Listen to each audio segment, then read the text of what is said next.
Hello everyone and welcome to the TBL Season 3 Quarterfinal. Your New York Empoleons have made it to the playoffs. We are facing HeffNastyy and the St. Louis Charizards, the 1 seed in the division. We put ourselves in a tough spot, but I think we have the team to pull through. We have beaten Heff already this season twice, so hopefully we can manage it one more time. He's seen a lot of my tricks. Last time he sacked off his Charizard in a way that he probably shouldn't have, so I know that he's not going to do the same thing, but his team, the same as we saw in Week 9, Landorus, Therian, Tapu Fini, Lucario, Azelf, Delmise, Araquanid, Cofagrigus, Ditto, Zebstrika, Murkrow, and Mega Charizard X, which terrifies me beyond belief.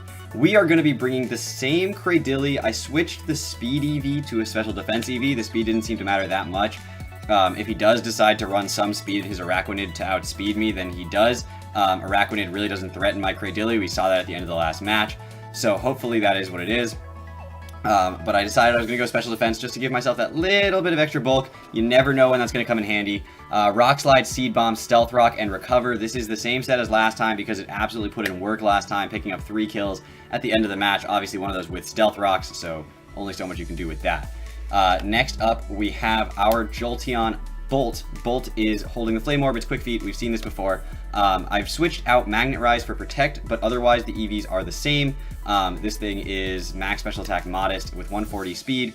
140 speed will guarantee that it'll outspeed everything on his team, even Scarfed. And especially the most notable thing will be outspeeding the Mega Charizard after a Dragon Dance, even if Sticky Webs are up. So I know it's level 100. That's because I had to make the Hidden Power Ice shenanigans, but there you guys go. Now you guys can see what I'm talking about.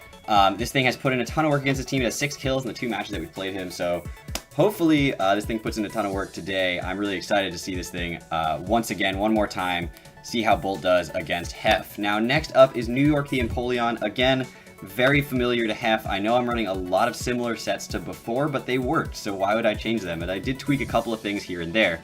Now this Empoleon's holding a Shuka Berry. It's Defiant. Because in case he decides to run Sticky Webs, that's what it's for. It also counters the Landorus T super hard. Earthquake, I switched Liquidation for Aqua Jet. 2 weeks now I've wanted there to be Aqua Jet on this thing, and I didn't put it on, so this time we are going to have Aqua Jet on there. Knockoff and Rock Slide. Shuka Berry allows me to handle just about everything on his team.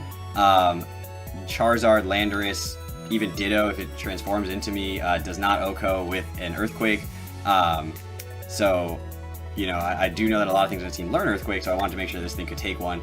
And I decided to go Shuka over Air Balloon because it's a little bit more hidden of an item. It might be something else he doesn't know. And Aqua Jet hopefully can put in a lot of work this week, getting those little kills at the end to finish some stuff off. Next up, for the first time against Heff, we're going to be bringing Weezing. This is where the team definitely differentiates from the past. A little bit different prior, but we are going to be rocking Weezing. Weezing is going to be holding Black Sludge. We're switching out Scolipede. I think I've done as much creativity with that Scolipede as I possibly could have. So I'm going to try to be more creative and bring a different Pokemon altogether. The other thing is that I'm really scared of Lucario. The team that I'm bringing this week gets pretty handled by Lucario if he's running certain sets. Especially a special Lucario really just rocks my team.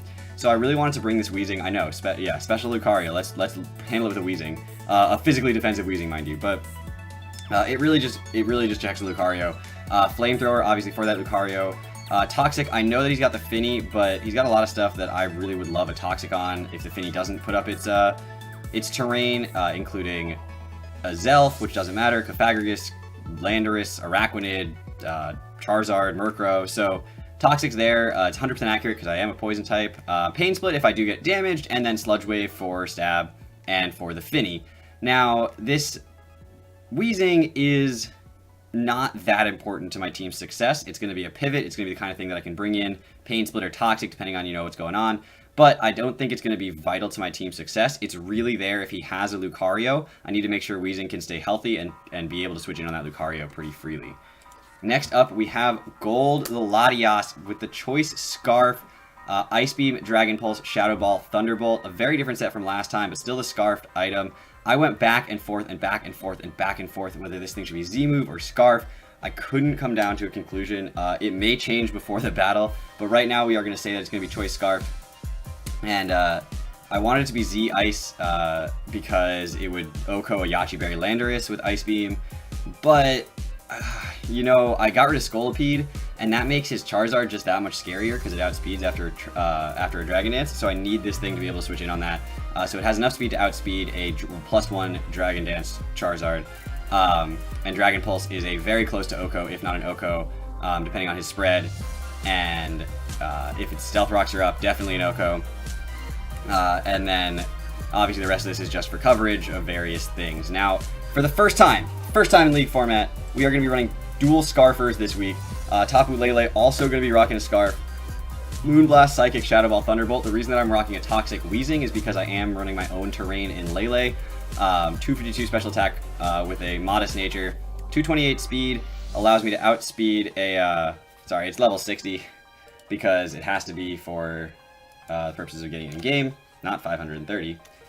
But allows me to outspeed a Adamant Landorus, and that was good for me. And Adamant Landorus with Scarf, I outspeed that.